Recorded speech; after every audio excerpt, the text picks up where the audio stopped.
Well,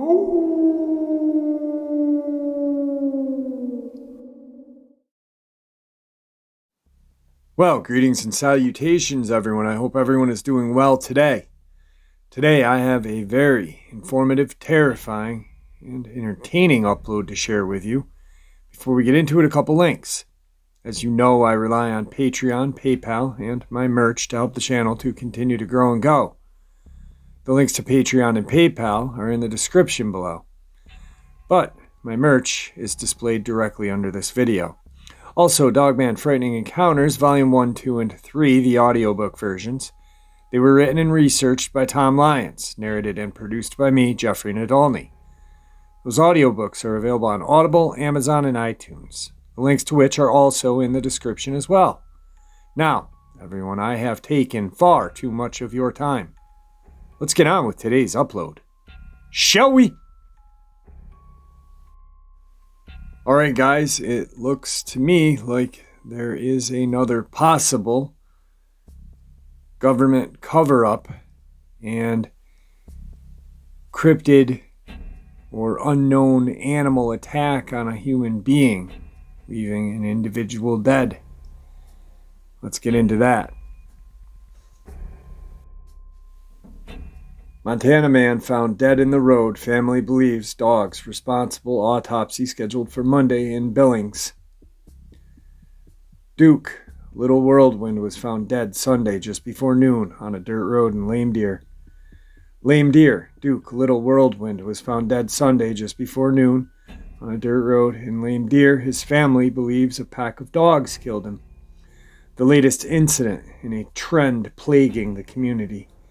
My brother George saw him lying there, all of his clothes ripped off naked, says Ava Lee, Little Whirlwind, Duke's niece.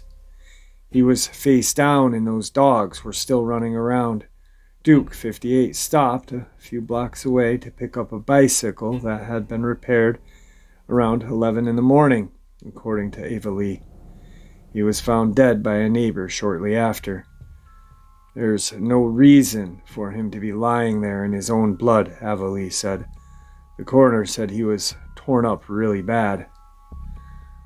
Little Whirlwind's body was taken by Rosebud County Coroner to Fort Scythe late Sunday and then transported to the State Crime Lab in Billings on Monday for a scheduled 1 p.m. autopsy, regardless of official cause of death. This is not the first incident involving dogs in the town. It's a very big problem, Ava Lee said. People walk around with scars on them. There's been near-death experiences. It happens all of the time, said longtime Lame Deer resident Tom Mexican Cheyenne. They are reported to law enforcement, but nothing ever gets done. They say it's not their responsibility. Mexican Cheyenne has lived in Lame Deer for over 40 years and says despite a posted Northern Cheyenne tribal ordinance, law enforcement has not done enough to curb the issue.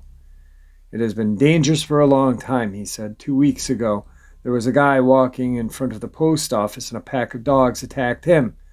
My wife drove over there to help him. He jumped on the car, or he would have been hurt very badly. The post office is just yards from where Duke, Little Whirlwind, was found and where Ava Lee took out her frustration at law enforcement Sunday. I hollered at the cops, "Why aren't you guys doing anything about these dogs? You guys aren't doing anything," she said. "I'm going to shoot these dogs myself." She says she was put in handcuffs by the BIA officers and eventually let go. Early Monday morning, she says owners of the 4 alleged dogs in the attack took action. They decided to do it themselves this morning. At around 6 or 7 a.m., they showed me the spot. I took pictures of the dogs they killed, she said. They took them out of the town and shot them, 4 of them, because those dogs had blood on them. And they knew those dogs had part in it. Here's an update on that case. Billings, the Bureau of Indian Affairs, on Tuesday confirmed that Lame Deer man was killed by dogs. A family of Duke Little Whirlwind told MTN News on Monday that a pack of dogs killed the 58-year-old man in what they described as a disturbing trend plaguing the community. Family members said Whirlwind was found dead Sunday. My brother George saw him lying there. All of his clothes were ripped off naked, said Ava Lee, Little Whirlwind, Duke's niece. He was face down and those dogs were still running around.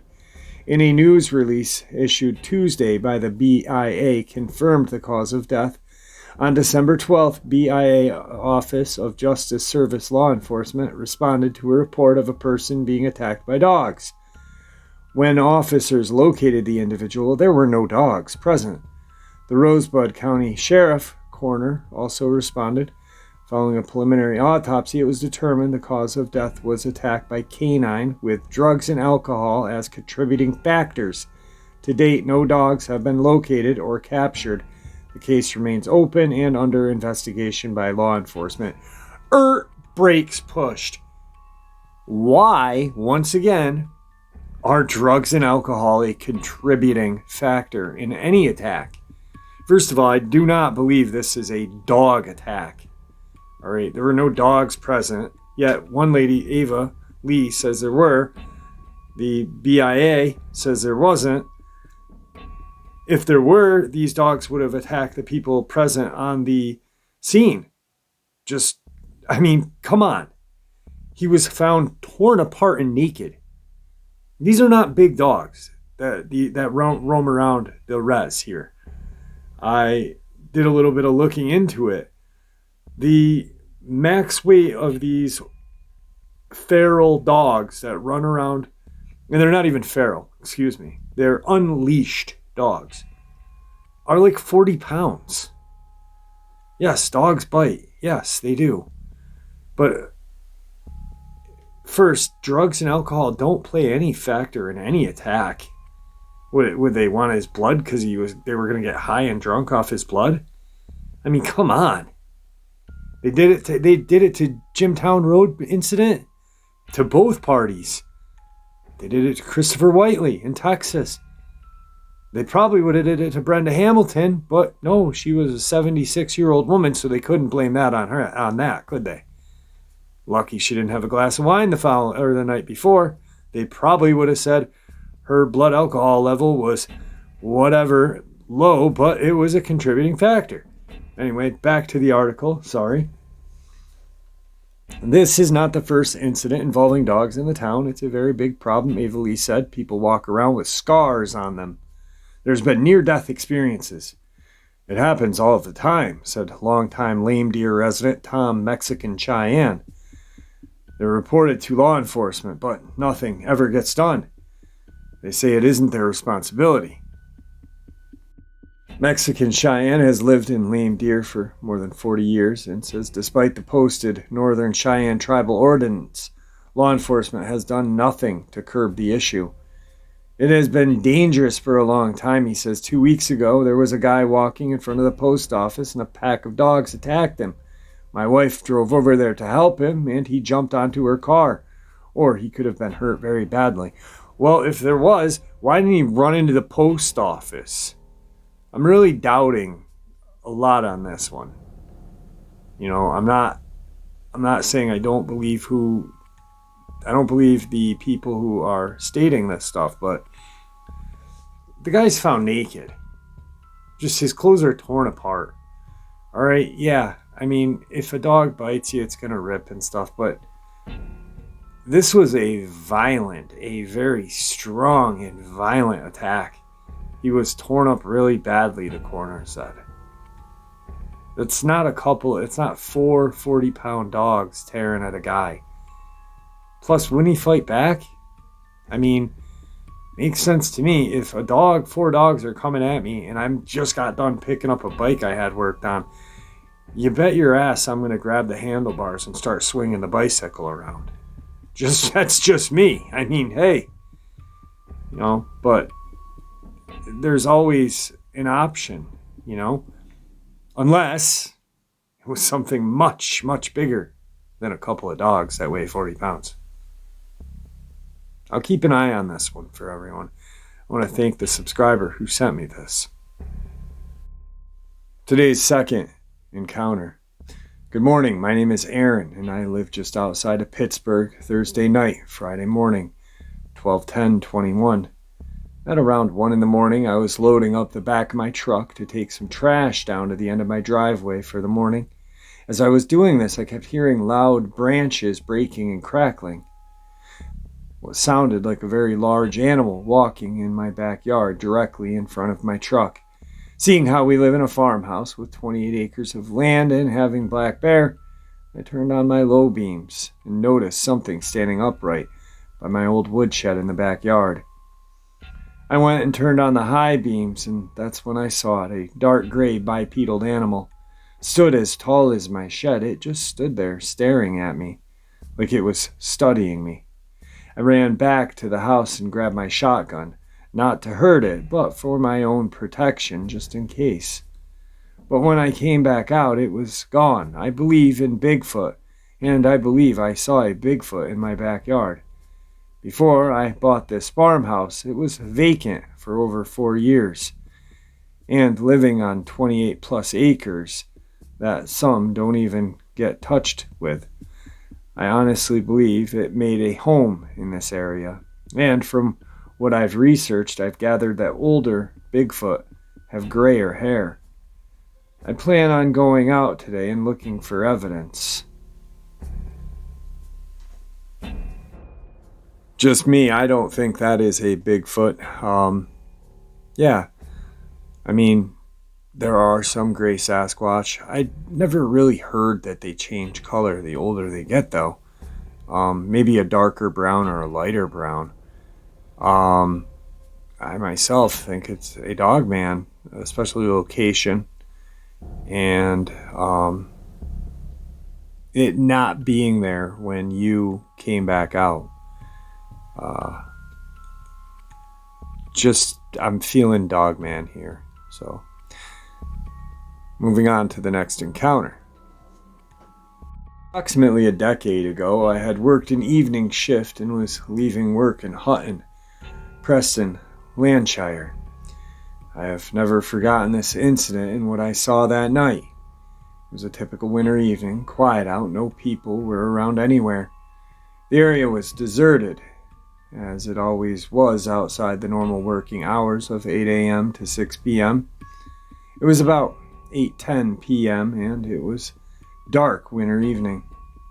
I was alone, exhausted, looking forward to getting home. I got into my car and drove out of the deserted parking lot. The place I worked at is just off of A49 and close to the roundabout on Sanders Lane, which is lit up by streetlights with houses on one side of the road. An ordinary winter night at the end of a very ordinary day. There was quite a substantial mist that had formed in that evening, which is not uncommon as the area is quite rural and there is lots of surrounding fields.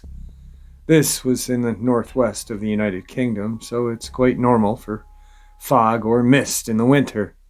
I drove out of the car park, stopping at the give way sign at the exit, intending to turn right into the next lane in order to head toward my home.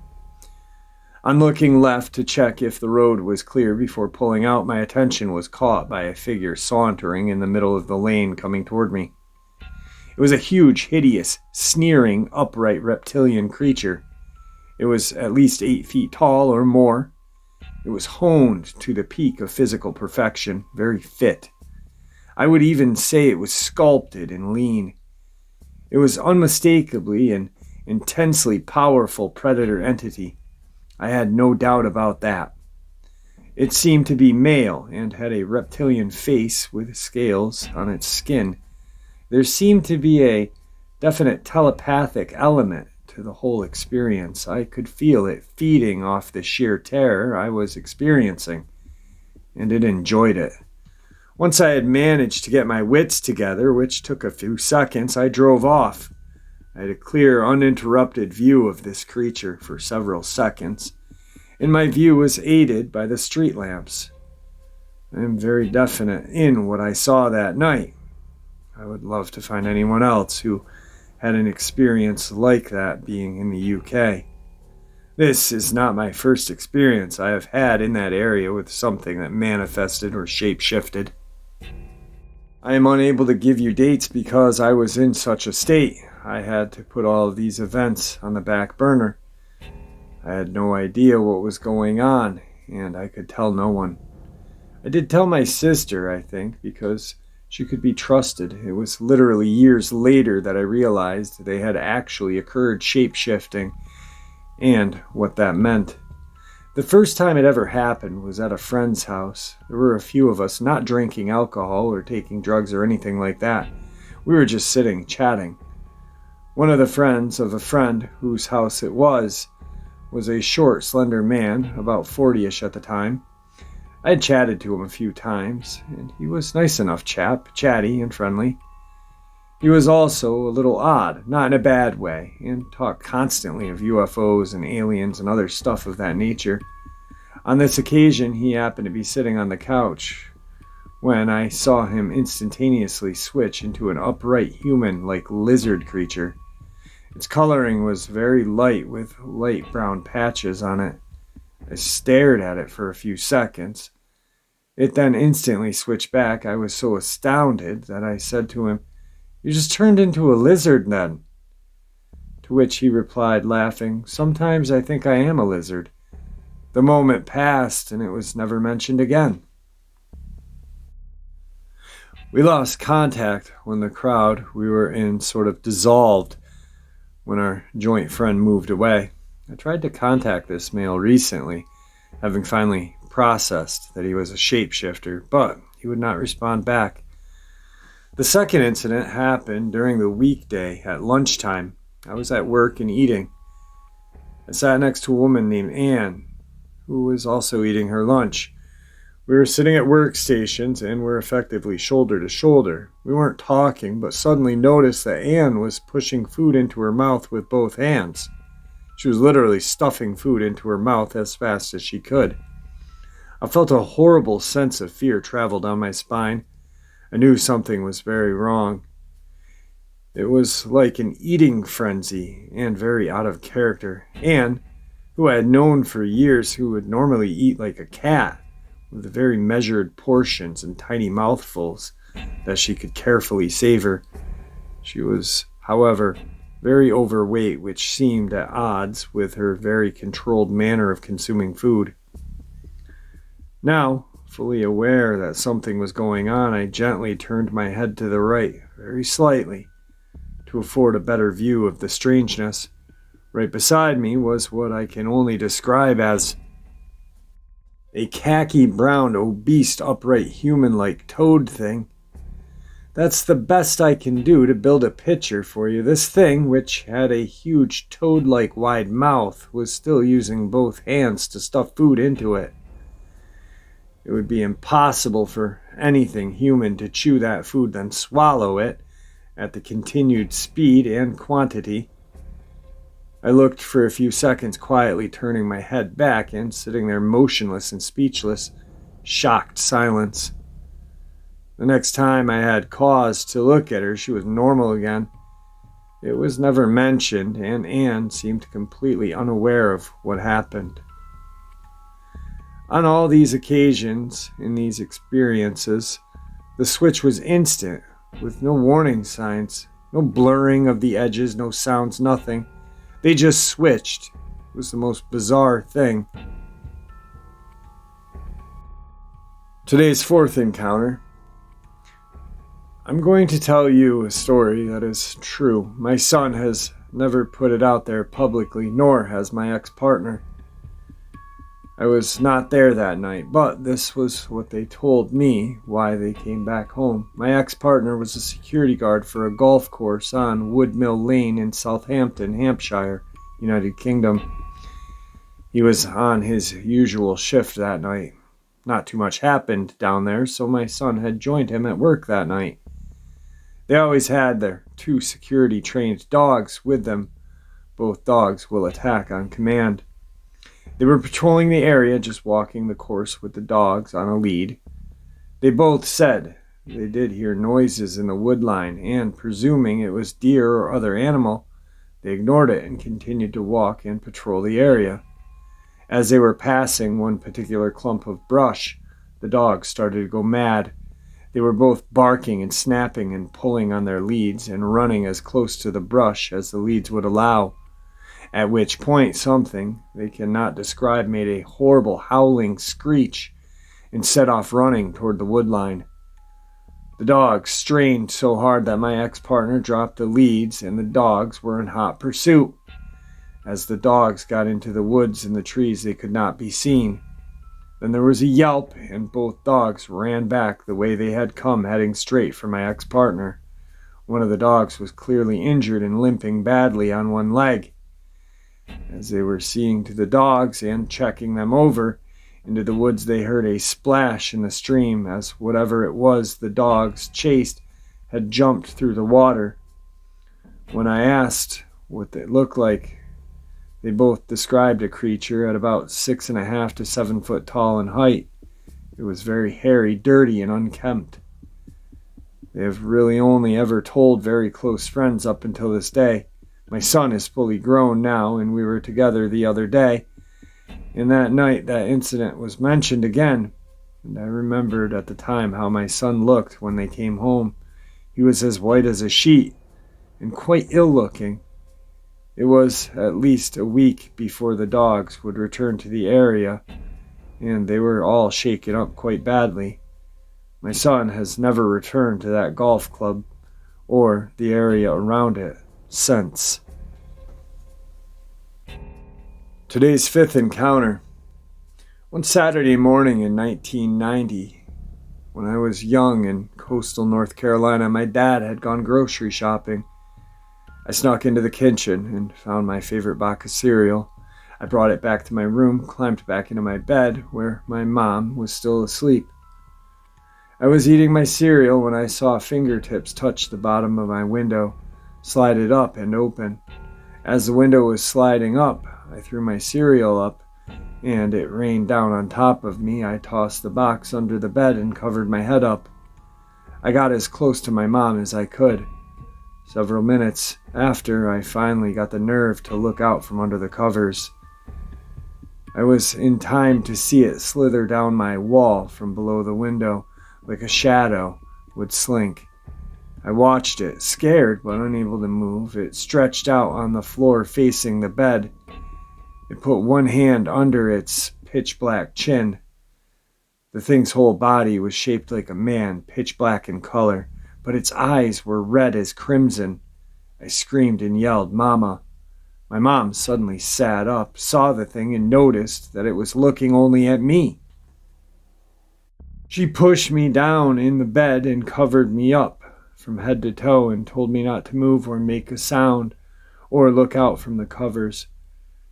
She had to go right across the hall to get my dad and the Bible. I was so scared lying there and took a small peek from under the covers. The thing slid so fast up to where I was peeking out of the covers and smiled the scary, spiky, toothy grin at me. My mom ran back into the room and grabbed me as fast as she could. It slinked back and lied there again with its left hand under its chin and its right arm stretched out to me, palm up. It then spoke, saying my name. "Laura, it's time to come home." My dad, who was a preacher, pushed my mom and me out of the room, slamming the door behind us. The next thing I heard was my dad praying and repeating something from the Bible. Then I heard this unnatural, blood-curdling, screeching scream. The door to my room was shaking, and you could hear this thing hitting the walls and falling. When my dad came out of the room, he anointed me with blessed oils, and I don't remember anything else from that day after. The next morning, I wake up to screens being nailed onto all of the windows in the house and crosses on each side of each window. When I asked my mom if Dad had gotten rid of it out of my room, she told me to hush. "We don't talk about that stuff. It never happened. You just had a bad dream. If it was a dream, why was the cereal still in my covers in the box under my bed? Why did they nail screens on the windows? And why did they put crosses up? What was that thing? How did it know my name? He would never talk about it. Every time I have attempted to ask questions about that morning, all he says was it was a dream. Now leave it be. So I've stopped talking to him about it. I am 36, and this thing still scares the living daylights out of me. Why? Because I still see it occasionally. Man! Ha! We had some terrifying encounters today. I will tell you one thing. I got cold chills a couple of times. Sharing these encounters with you. The last encounter, whatever kind of creature that is just terrifying. I know some people are going to say demon and stuff like that, but gosh, I don't know. I don't think a demon would have to open a window and crawl through a window, you know? That's just my understanding of demons. Whatever it was a physical entity. But definitely terrifying. The reptilian ones, oh my goodness. I don't like reptilian encounters at all. They absolutely terrify me. More than Dogman and Sasquatch do. For some reason. I'm just not sure. Like I said in the beginning of the upload, I will keep everyone updated on the very strange animal attack coming out of the Indian reservation in Montana. What's strange to me is that the BIA is keeping it hush-hush, but not really. And a lot of that case doesn't make sense if you think about it. First, BIA was on the scene. Why was county sheriff? That doesn't happen. Maybe a coroner, but not county sheriff. Usually on res land, they have their own coroner or own way of taking care of bodies. But, just the BIA is probably, the most highest law enforcement of the land for natives. So it just doesn't make sense to me that a local sheriff would be present. Very strange, very, very strange. Unless there's been some other attacks or some other sightings around the area in a non-native land, and they were brought in to compare notes. That seems logical to me. Actually, nothing containing any of these creatures seems logical to me. I'm sorry. But with that, I want to thank everybody for all of your support. Truly, truly appreciate it. And with that, may we all be kind to each other, and may the Great Spirit watch over all of us and guide us on our path in life. And farewell until tomorrow, my friends.